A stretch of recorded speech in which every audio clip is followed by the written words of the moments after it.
All right, so welcome to the next episode of Merchant Center Mastery.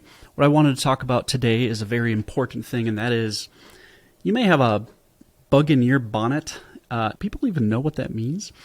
You might have a reason that you want to change feed providers. That might be a very, very good reason. We recently had a new client who came to us and said, hey, our current feed provider, jacked up our prices. We just don't need them for how expensive they've suddenly gotten. We'd like to transition to another feed provider. Totally reasonable, totally fair. And we talked through the risks and we kind of analyzed if that's worth the cost and that sort of thing. I've actually seen it before where someone was insistent on making a change, and what they lost in performance from a bad feed transition actually ended up being more than the cost of just if they had kept with the more expensive feed provider for years, right? So just make sure that you're not making a hasty decision, because what can happen is if you can do a feed transition and you can do it poorly, or you can even do it well, and you can still see performance drop. And I think that's what's important and a little bit tricky at times. We've seen feed transitions where we kept everything, all the attributes the same, and as much as possible did it exactly how it should. And for whatever reason, the system just struggled to get the performance that was in the past, even with maintaining item IDs and all this stuff. So just be aware that there can be some transitional friction there. That being said, there are lots of good reasons to make a feed transition, to make a successful one. So a few things to be aware of. When we want to do a feed transition, we do not just push the button. We try to set up basically a roadmap, and I actually wrote a blog post here where I kind of talked through this, where I shared an email that I had written to a client where we kind of talked through everything. And one of the things that we do right away is just we hit a big pause button and we think it through. Just like I said, just making sure we've thought through all of the different things. Is this actually necessary to do? What benefits do you have of remaining? I mean, it could be a simple pros cons list. What benefits do you have of remaining? What benefits are there of moving to a new platform? For instance, you may be on Shopify and maybe you're using a third-party feed provider and you want to switch to something like the Simprocess app, which is our favorite Shopify app.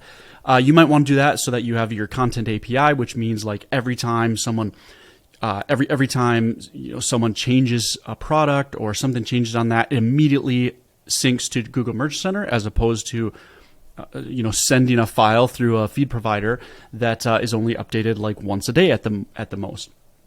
So there might be a good reason why you want to do that. Those are all great reasons. But as you do it, just hit a big pause button and kind of think through what are the pros and cons of doing this.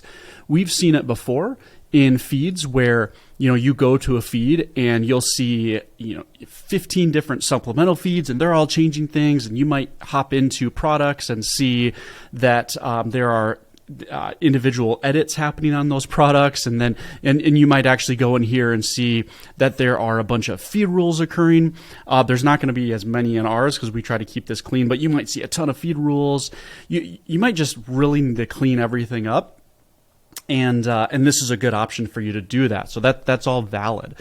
One of the things that you want to be very careful of, probably the main thing when you are considering changing feed providers, is you gotta be careful of not killing the historical data that Google has. I mean, think of it almost like a quality score type thing that they store on individual products in the back end of Merchant Center. You can't actually see this, but it is there, and it's tied to your item ID specifically, but there's also a role that the feed container plays as well. One of the things that you do need to be careful of is when you do create that new feed container, that needs to be created before you get rid of the old one, which I think is wise to do anyways, but you'd go in and actually create the new feed container, leave the other one alone, the old one alone.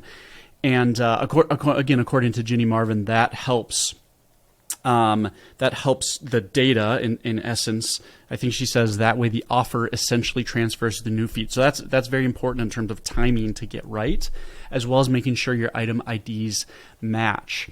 So those are two very important things to keep in mind. And what you could always do is create that new feed and then only send those products that you're going to test, because that's my next recommendation as you kind of test this out, is actually only send like, let's say, one product brand or one product type in your new feed. So you get that feed container going in the new one. So then you're kind of like set with that in terms of timing.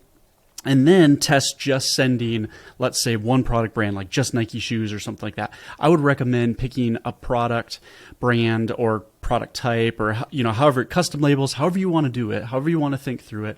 Maybe you don't grab like your key products or your worst products, right?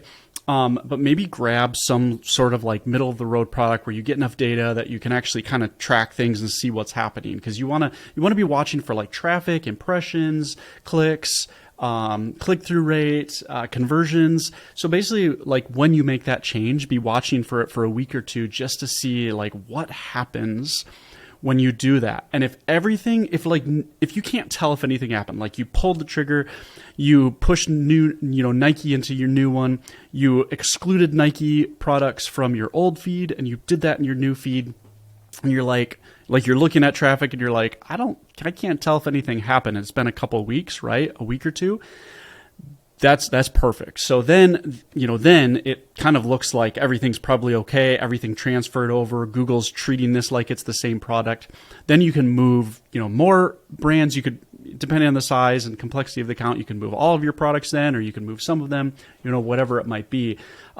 That's again where we just suggest like having your feed be in a transitional state for, a month or so as you're thinking through this, and not being in a super big rush unless you absolutely have to, unless there's a big, you have a suspension that's getting in the way or something like that. And then, of course, I would be remiss in not noting, as you are thinking about making a feed transition, once you have your IDs matched up, you've set up the new feed container, made sure that was set up before the old feed container, you've done all this stuff.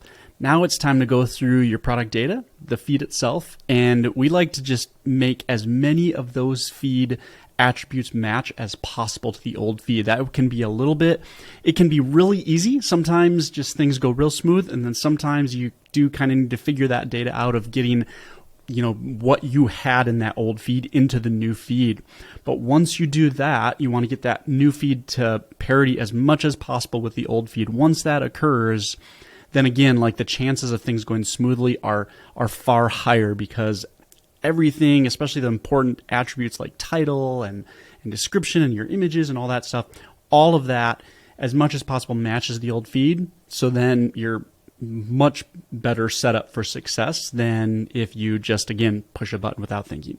I hope that helps. I think those are the really important things to keep in mind. Like if you are doing a new feed, you've got to make sure the item ID matches, and you've got to make sure that you start that new feed container before you get rid of the old feed container. Always a good idea anyways. I would even suggest keeping that old, like Go Data Feed or Data Feed Watch or whoever you are using. I would even suggest keeping it, paying it another month or two just to make sure everything's okay, so you can revert real easily after that. But once you've seen, so by the time you're done with this, it probably is like a 2 or 3 month process to do it really well. But if you do that well, like you're probably not going to have much performance dip. And so, and if you do, then you've only rolled that out, in a small way, and you can pull back and stop immediately and keep your current feed going. So hopefully that helps as you think through this. Let me know if you have any questions. Otherwise, I'll keep the videos coming.